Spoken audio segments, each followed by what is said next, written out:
Hi, Kristen Solomon here, court liaison advocate for Right Turn Impact. Today, I'm at the law office of Shapiro's Winnetson Lake, here to meet with Jason Shapiro, criminal defense attorney located in Columbia, Maryland and Howard County. Let's go upstairs, talk with Jason, learn more about him and his practice, and to see why he trusts Right Turn Impact for his clients.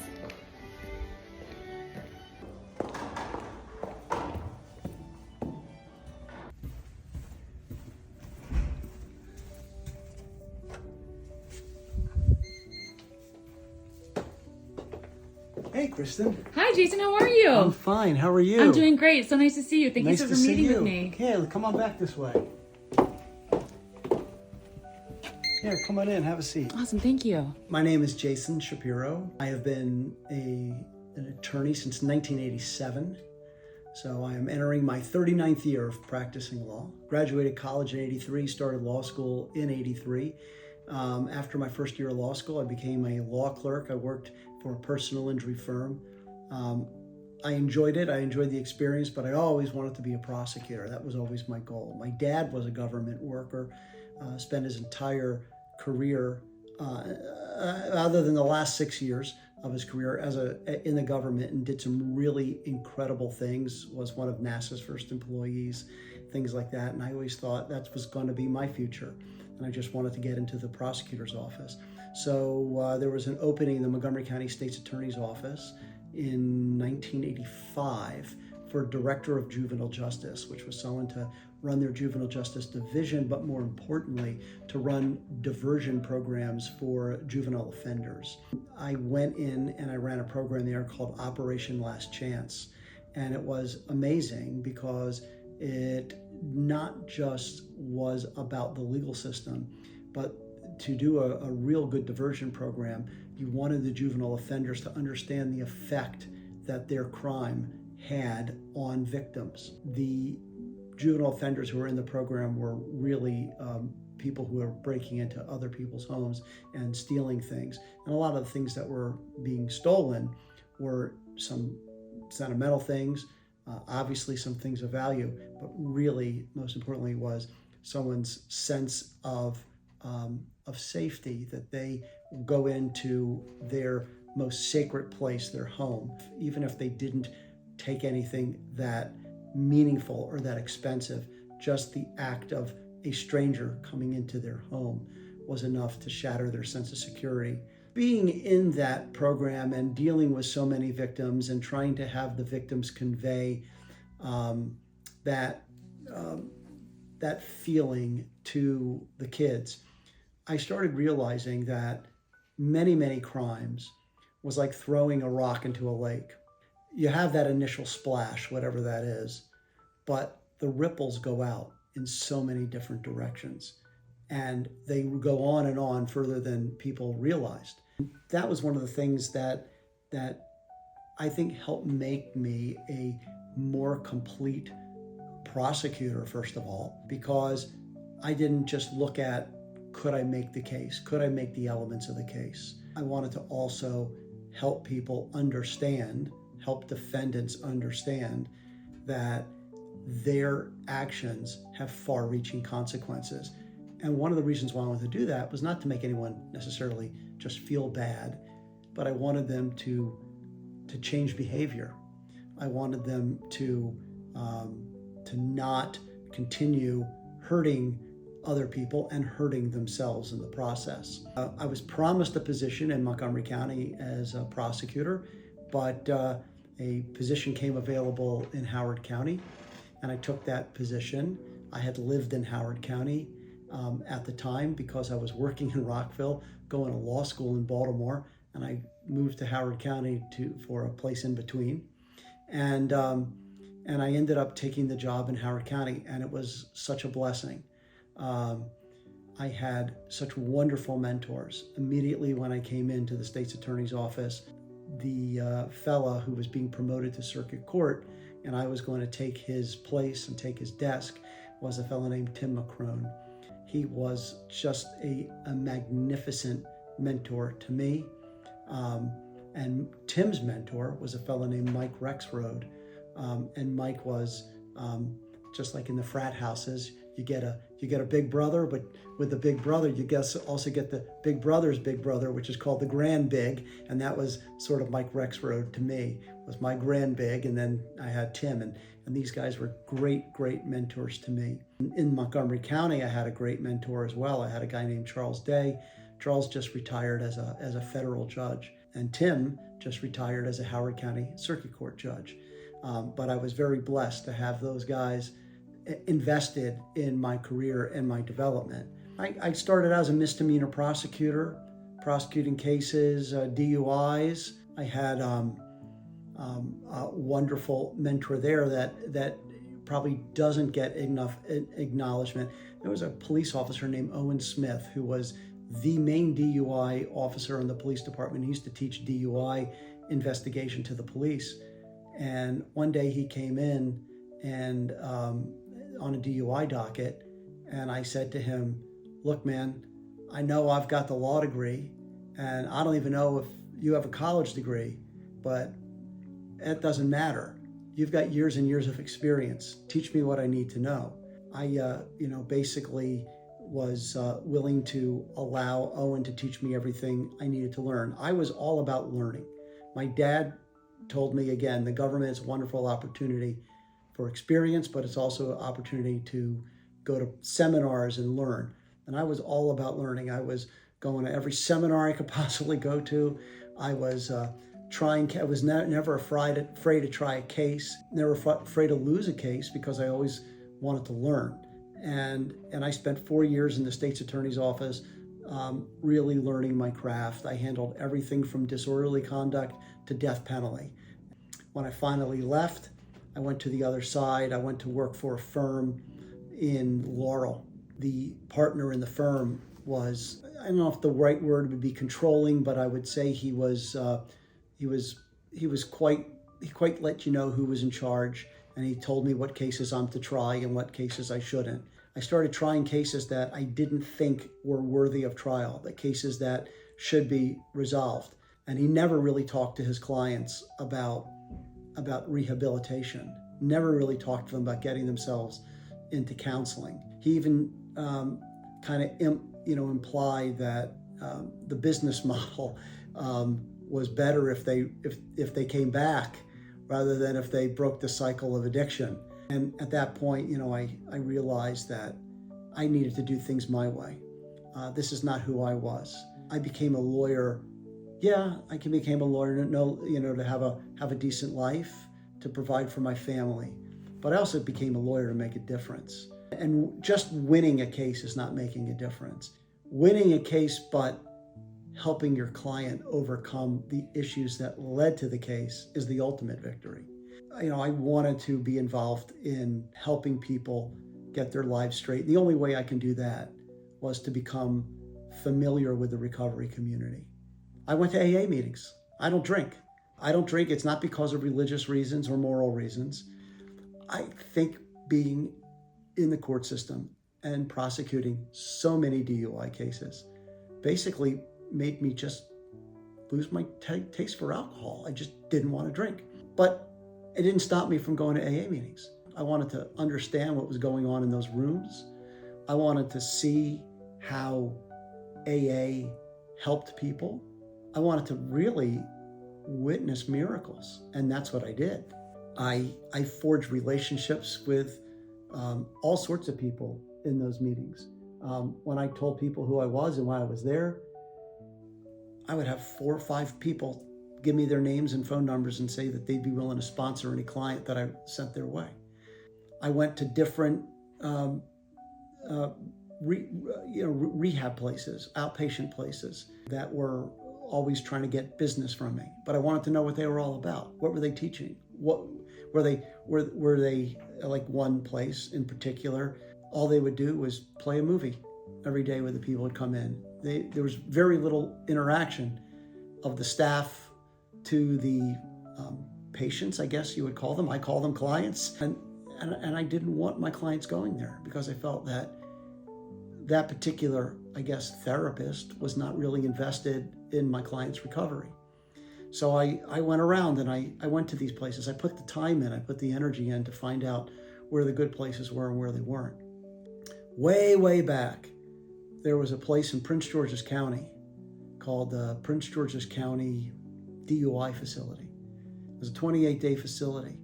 I don't remember, honestly, if it morphed into Right Turn or if Right Turn was all that was standing when the PG County facility went defunct. I immediately had a relationship with Right Turn. This is going back to the 90s. And I sent so many clients to Right Turn, and I've witnessed so many miracles. So many miracles. I've also witnessed heartbreak. There's no doubt in it. I think one of the things that I regret and don't regret in my career is how invested I have been in my clients, because my heart has been broken so many times by people who have been unable to continue to walk the walk, people who seem to do okay, and they couldn't continue on the path that they were on. If anyone gets on that path, they get on it through going through Right Turn. I have sent hundreds, if not over 1,000 clients through the years to Right Turn. We here at the firm represent between 400 and 450 clients a year on criminal matters. Half of those will be DUIs. So you're talking a couple hundred DUIs a year. So many of them we have sent to Right Turn. And I've been a defense attorney now for 32 years. So you can imagine how many clients I've sent to Right Turn through the years. I've sent family members to Right Turn. You know, addiction is one of those things that it cuts across all stratas of life. Addiction seems to have its tentacles all over, and I have sent so many people to Right Turn who initially would go there and say, this is not for me, because some of my clients are upper middle class folk. I tell this one story. I had a healthcare professional, and she was on her third DUI, and she was about to lose everything. She was going to go to jail. She was going to lose her license. She worked, I will say this much, in staff in Johns Hopkins University Hospital, but I won't tell you any more about her identity. When I talked to her about Right Turn and I told her about the dormitory setting that they had there, that she'll be on a bunk bed. She's not going to be living in a hospital bed. This is going to be no frills, but it's going to be a wonderful experience. She fought me on this. She was too good for this. She's not one of these ladies. She's a better person than that. She should be at one of these high-end, Betty Ford type clinic type of places. And I convinced her that Right Turn was the place, that if she really, really wanted to get clean and sober, that Right Turn was the place to go. And she went. And she told me that for the first few days, she was not happy, that she basically thought she was so much better than everyone else there. And by the end of the first week, she said she realized how everyone was just the same. And she went through the program. She got out, was doing 90 meetings in the first 90 days, was keeping a journal for all the AA meetings she was at. Bottom line was, she came to court. She was the first third offender that I had that got a suspended sentence, no jail. She also kept her license. She was still practicing at Hopkins. The most dramatic thing happened. She came into my office afterwards, and she was here with her fiance. And her fiance said to her, "You used to be fun. We used to go down to the bar. You were in the dart league with me. We would shoot pool together. This was our social life. Now I go by myself. It used to be fun." And she said, "You have to accept me for who I am. I can't be that person anymore. I don't want a fourth DUI. I don't want to kill someone. I don't want to kill myself. I can't be around that.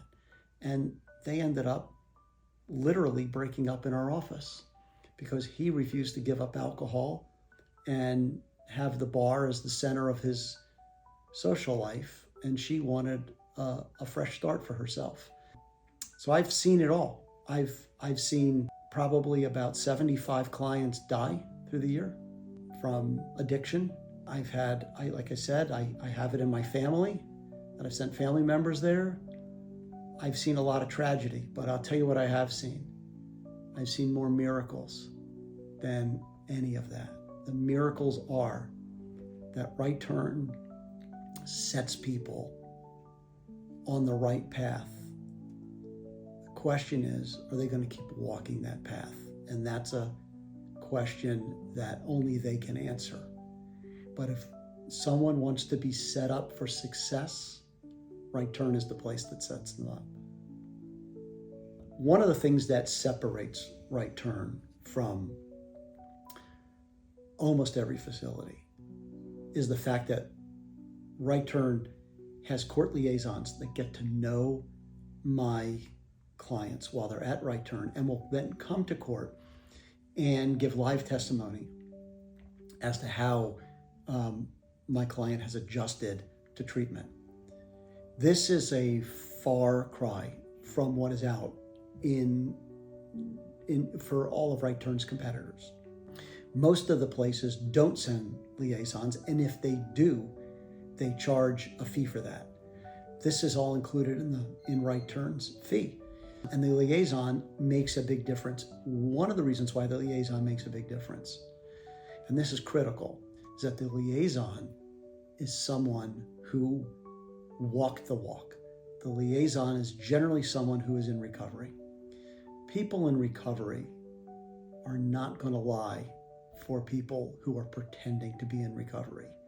That goes so against the grain of what the recovery is all about. You pay it forward to people who are doing what is needed to do to recover from the addiction or the alcoholism. You don't lie on behalf of a non-compliant client just for money. You know, there used to be a commercial out for Hebrew National hot dogs that used to say, you know, it doesn't matter what the FDA says or the USDA. They said, we're kosher. We adhere to a higher authority, and they point to heaven. That's their higher authority. The liaisons are on that same level. They have a little higher authority. Their recovery is so important to them. Being true to their recovery means being truthful. And when they come to court and they're going to stand up for a client, the judges know that that's coming from a place of deep conviction, because that is part of who they are as someone in recovery. And they're not going to just sugarcoat something. They're going to say things the way they are. So when the liaison comes and stands up for my client's generally in pretty good shape. My final message is, don't ever give up. Don't give up. The world is filled with people who have succeeded, and all those people who have succeeded have all stumbled along the way. No one succeeds out the gate. No one is flawless. We all have flaws. We all have failings.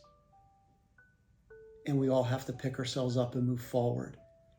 If you have tried sobriety once, twice, 10 times, you never know when the stars will align, when everything's in place, that this time it sticks.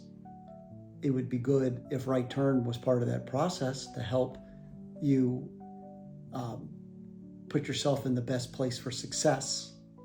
I will say, don't ever give up. There's an old expression about God wants us all to be a little bit broken, because there's nothing so whole as a broken soul. The broken souls are receptive to certain things. I've been around a lot of successful people, and some successful people forgot where they may have come from, and they don't want to hear, maybe you can do this better or that better. But the broken soul is always looking for direction and help and guidance. If we could all remain just a little bit broken, a little bit open to figuring out a way to better ourselves, we can all get there. My message is, don't give up. Don't let your brokenness crush you. Use your brokenness as a weapon to move you in the right direction.